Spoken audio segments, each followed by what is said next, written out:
haul. Hey y'all, so I am going to do a book haul video, but it's snowing. And yes, the weatherman did predict snow, but I live in the South. So in the South, that means snow might actually mean 80 degrees. It's just unpredictable. But it's snowing. And Steve got really excited and wanted to come outside and do a snow angel. And I don't have any winter clothes for him, so I said no. You're gonna, well, not freeze to death, but you're gonna get really cold. I'm gonna feel bad. But he's like, don't worry, I'm Batman. And so he's outside somewhere doing snow angels. But yeah, I'm gonna do a book haul video tomorrow because yeah, it's snowing. I don't want to play. So yeah, the snow isn't even that deep yet, but it just started. I think we're supposed to get 4 inches. I'm not sure. But it looks really pretty, and it feels. Aw, Steve, what are you doing? Sweetie, I don't think you know what a snow angel is. Hey y'all, we actually came back in from the snow. It's not coming down very fast, and it's more slush and sleet than fun snow right now, so hopefully tomorrow we'll get to play with it a little bit more. I don't know if you looked in the description box of my last video. I had mentioned I had been on a hiatus because my best friend passed away in October. My birthday was October 22nd, and he passed on October 28th. I was on a staycation for my birthday, and I think I had filmed that video like a day after I found out, and I just wanted to take my mind off of things. But I wanted to highlight a little special moment in that video when I was flipping through this book. And this is like one of those that has like some quotes in there. And I came across this quote just by chance. And that's why I got a little emotional in that moment. How lucky I am to have known someone who was so hard to say goodbye to. That is so sweet. And that's why I got a little teary-eyed and stuff. So I may actually do something a little special with that page. But I needed to go to the funeral, and my dad was nice enough to drive because it was kind of a trip to the mountains, and he didn't want me driving alone upset. So I said I'd pay for the hotel, and I looked at VRBO, and lo and behold, suddenly a Hobbit House pops up on my screen. And he loves Lord of the Rings, I love Lord of the Rings. Why not? It wasn't that much more money. All right, going to the Hobbit House. There's our roof. There's the Hobbit House.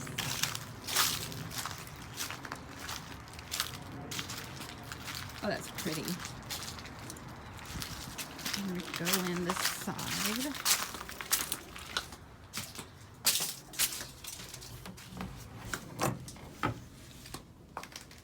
Ta-da! So here's a bed.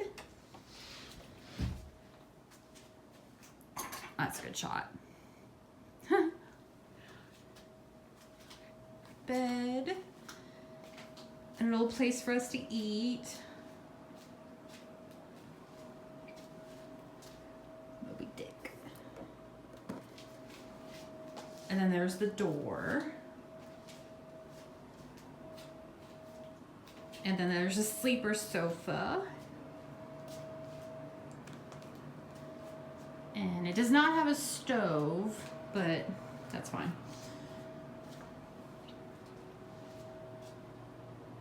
I love that microwave.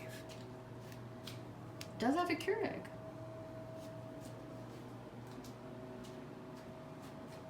And then a nice big bathroom.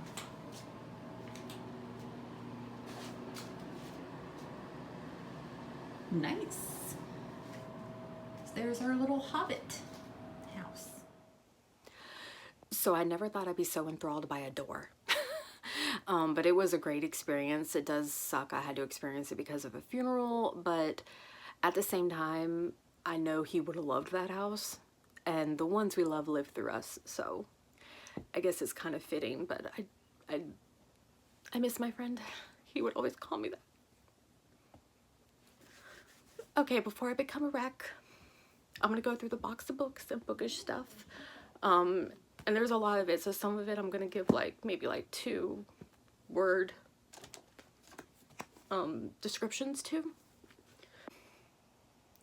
Okay, so to start off with, for a bookish item, I have a Gilmore Girls Luke Steiner shirt, and yes, it is a dog shirt.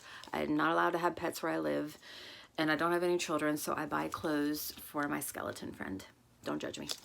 But I was really excited to see that. And then on Amazon, they had book bingo. Isn't that cool? And in the junk journaling world, it's called ephemera. I'm going to use this for scrapbooking and bookbinding and things like. I have so many ideas with these. I was very excited to see that. And I also went to an antique store, boutique, that's nearby me, and I found some old catalogs. This is Sears. One of those that has like the old advertisements in it. And then here's this one. This one is huge. This is from 1905 to 1910. A Sears catalog. And just seeing how much stuff was back then. $1.85, you could get it like a huge trunk. Telephones. Look at those telephones. Isn't that cool? I love looking at stuff like. Yes, I smelled it. Oh my gosh. A gun. Wow. $12. Oh, wow. What is that? Acme. Acme. I thought that was only in cartoons. Or Gilmore Girls fans. Where have all the anvils gone?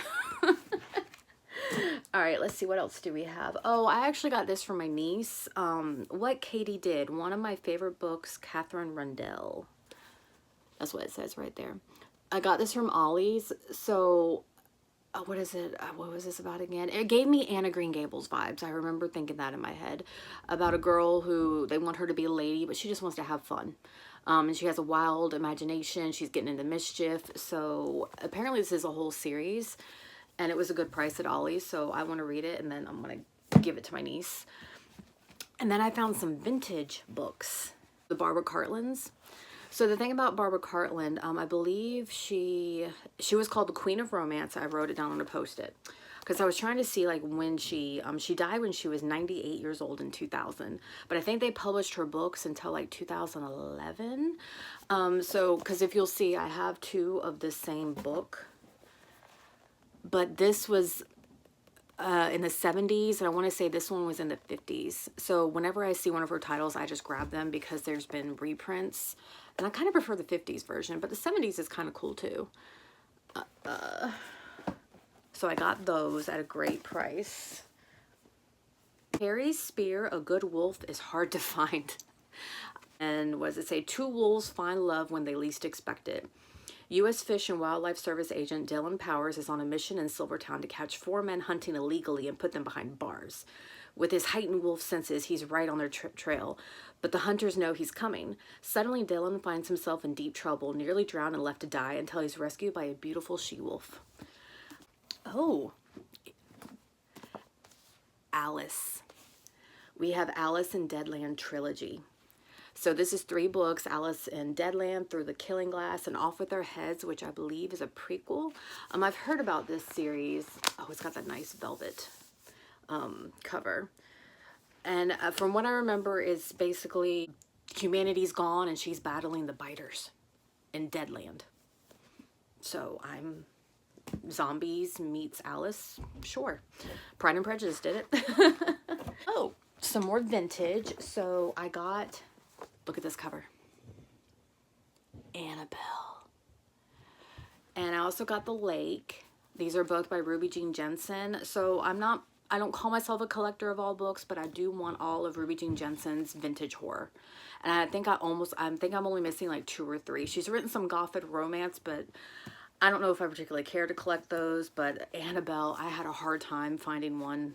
And it's not even in that great a condition, but it was even hard to find. If you find any of these, get them. Get your hands on them. She writes some of the best doll horror. Oh, and then at the thrift store, so I walked away from this, and then I regretted it, and I came back, and luckily it was still there. The unofficial Harry Potter cookbook. I don't need it, but it was only $1. And it is a little damaged, but again, it's just $1. And it's pretty, like, it's one of those things I don't know if I'd ever, it's more nostalgia and just because it's Harry Potter. I don't know if I'd ever use these recipes, but it looks like they do like a little something about Harry Potter up here about like why he would eat this or when. I don't know if that's canon, but it's got a little story, and then it does some little facts over here. So like right here, sugar biscuits. Harry's suffering from the shock of watching a schoolmate being murdered by, I went dark, for a cookbook. By Voldemort, and barely escaping with his own life. And apart from Ron and Hermione, Hagrid is one of the few people he can confide in. Indeed, several days after the tragic episode, Harry finds himself in Hagrid's hut having tea and Hagrid's doughy cookies. Oh, so they kind of tie in with that. And then over here it'll say like biscuit is the English word for cookie. Biscuits are an old food, and the Romans, of course, and do a history on biscuits. So it's interesting, but did I need it? No. Did I want it? Yes. Let's see what else we have. A hard man is good to find. Every woman knows that. That's exactly what it says. This is by Jane Blackwood. Stop the press. Here's the front page story. Pulitzer Prize winning buttoned up journalist Harry becomes publisher of small town newspaper. Firing reporters left and right, he makes no friends in the newsroom, especially not with the cute, rough around the edges editor, Jamie. But she's got a pool going. First reporter who can find out why the cold-hearted but extremely gorgeous taskmaster had to leave New York takes the jackpot. And she plans to be the winner if she could keep from falling for the jerk.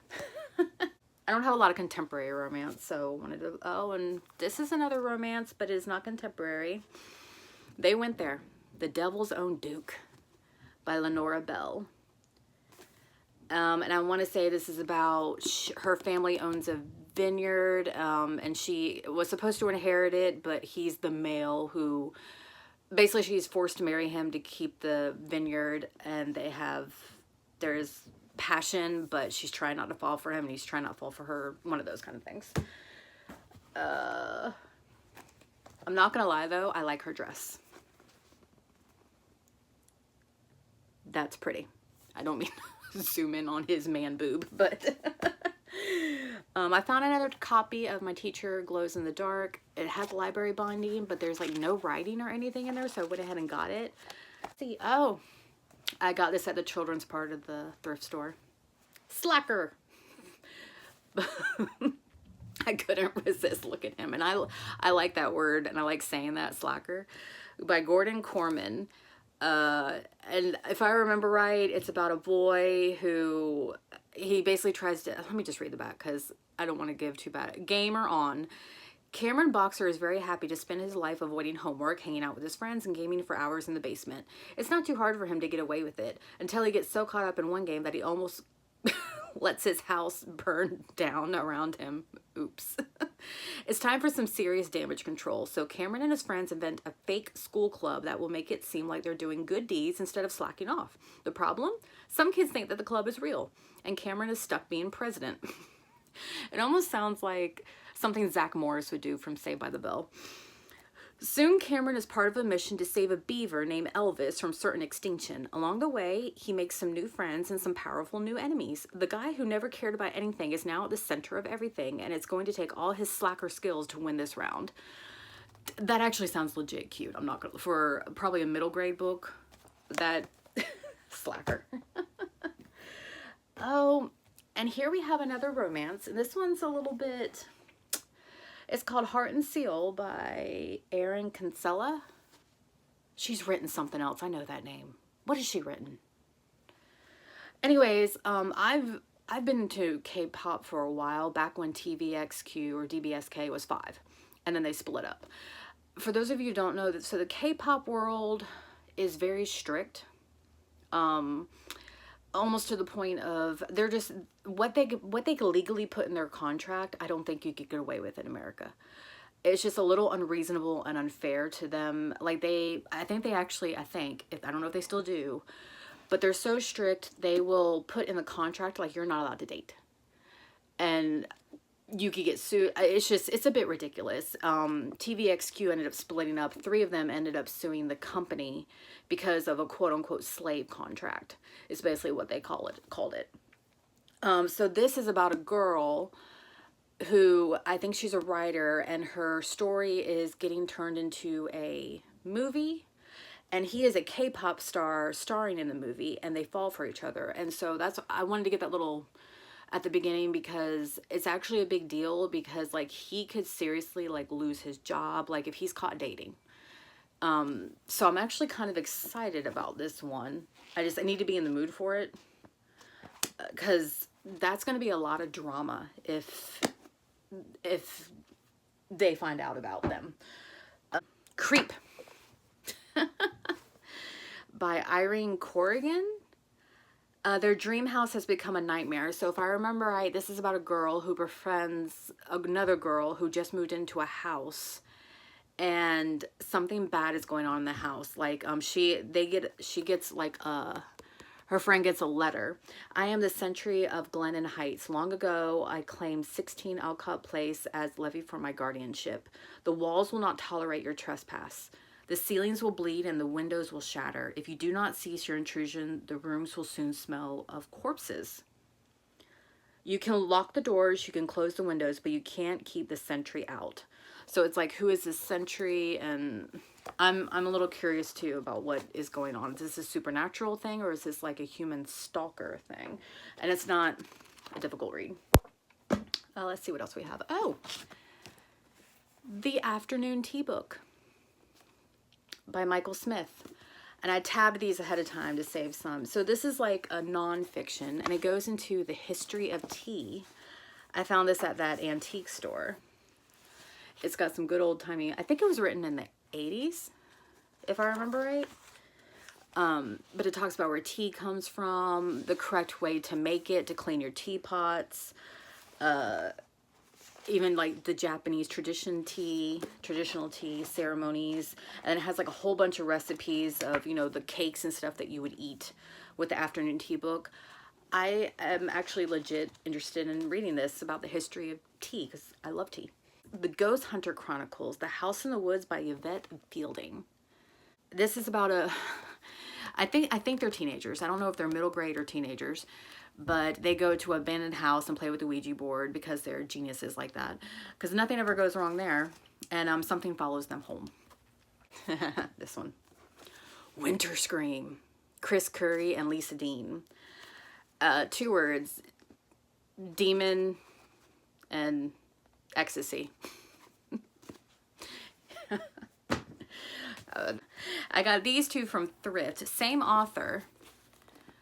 Save the Last Dance for Me, and I'll Be Wearing a White Carnation by Judy Miller. Hi, I'm a lawyer named Bob. I'm a single white male with a weakness, you might say, for redheads. Why not give me a try? Hi, I'm a vivacious redhead named Terry. What could go wrong? And this one has a cool little flip out. Her name is Jennifer. And this is one of those, I actually did start reading this in October, but that's around the time that my friend passed or whatever. So I kind of, the books that I was reading at the time, I kind of had to shelf, because I just can't pick them back up yet. And now I'm not in the mood for this kind of horror, so I'll pick it back up again. But those sound interesting. And then these next 2 are by the same author. He's on Instagram. His daughter posted, her dad is like 60-ish or something, and he was trying to get, I think, the sequel published or something. So she asked if people would help out and buy his book on Amazon. They're thrillers. And I think he either is trying to publish the 3rd one or already has. I don't know. But I was in the mood for a thriller, and it sounded interesting. I don't remember what they're about. I just remember her saying something along the lines of, he had a hard time because there was something, sorry if I'm misquoting, but something happened to him, and there was a serial killer, I want to say, and it wasn't him, but it was someone, a friend of their family, who was a survivor, and it affected him for the longest time, which is why he ended up writing these kind of books. I can't imagine going through that, but also even knowing someone who has been like kidnapped or survived that kind of thing. So this next book is not my usual type of book, but I kept flipping through it at Ollie's, so I decided to get it. Candace Cameron, Staying Stylish. And I loved the cover like that. Doesn't that scream senior portrait? My senior portrait was in front of a gazebo. But that would have been a good idea too. I loved the cover. It caught my eye and I just kept flipping through it. Candace Cameron is older than me, but I remember her from Full House. We used to watch that when I was younger, and I have an older sister. We get along really well, so I think it's because she reminds me of my older sister. But Candace just seems to have such a great personality. I love the flow of this book. The beginning is about style, like, you know, what she likes and where she shops, things like that. And then she does some beauty, and she's not, because there's sometimes with self-help books, people can get a little pretentious. I don't know. But her laid-back personality just screams in this book. And she's not pushy. But she also doesn't apologize for who she is. She's confident, like she's a Christian, and she does talk about that in here, but not in a pushy way. Like there's a part where I think toward the end she talks about more like, oh, I love this picture of her. And I don't think she's had any work done. I mean, I'm not an expert or anything, that kind of thing, but I don't think she has. It doesn't, saying no to some things means saying yes to the life you actually want to live. But what I mean by she's not pushy, like she's a Christian, but she talks about journaling and what she journals about, but she's not like, you should be doing a prayer journal. She just talks about fitting things into your life, like making room for you. And there is nothing mind-blowing or new about this, but I like that it's not a long book. Like I said, the flow is easy. It's basic stuff, but it's relatable, and it's, what's the word I'm looking for? It's doable. Like, she's not intimidating. And so I think that's her greatest strength, is that all she has to do is be herself. But so I do not regret it. It's a beautiful coffee table book. And then we go from that to Grumpy Cat. I couldn't resist. This was at the children's section in the thrift store. So there's cooking. Nope. Butterflies. You see a wonder of nature. I see a stupid flying bug showing off. Look at his face. And you know, he passed away. That sucks. But they also had another grumpy cat. I tabbed some of these. Stop and smell the roses. I saw some on the freeway. Oh, it reminds me of Happy Bunny. Anatomy of a Frown. Even if you're not yet completely grumpy, you can help yourself get there by looking grumpy. And this is the anatomy of it. There are two kinds of people in this world. I'd prefer zero. Oh, and speaking of spa and visual, so he gives you a meditation page of how to visualize yourself as grumpy. He's taking it very seriously. Oh, and then I was in the mood last year, and I hope I did not haul these already I don't think I did. But I was in the mood for horror and carnival. Tastes like candy. Ivy Tholen. Look at that cover. If I remember right, this is teenagers go to a carnival and they start getting killed off, and it seems personal. Like apparently they did something to tick somebody off. And I love that trope. And then The Cotton Candy Massacre by Christopher Robertson. And this is pretty much, I guess you could say, splatterpunk carnival clowns. Yeah. And the same author wrote October Society. Look at that. But I don't know if you remember that show, Are You Afraid of the Dark? That's basically this concept. It's an anthology of teenagers who tell stories around a campfire. Oh, last one. And this is the most beautiful book I've purchased in I don't even know how long. I do not know what it's about. I do not care because it is stunning. So we'll take a look at the spine first. It's okay. But then look at that. Boom. But no, just wait. The cover's beautiful too. Look at the cover. But now let's strip. I'll show you the inside. Yeah. Because not only is all that great, look. It's a key. And it's gold and it's blue. I love blue. And oh, that spine. I actually, that's a, you know, I like my spine. That's a sexy spine. Boom. Oh, more key. Oh, like I don't even, I actually kind of want to keep it naked. But I want to protect it at the same time. That is, and again, I don't know what it's about. I think I read it once. I don't care what it's about.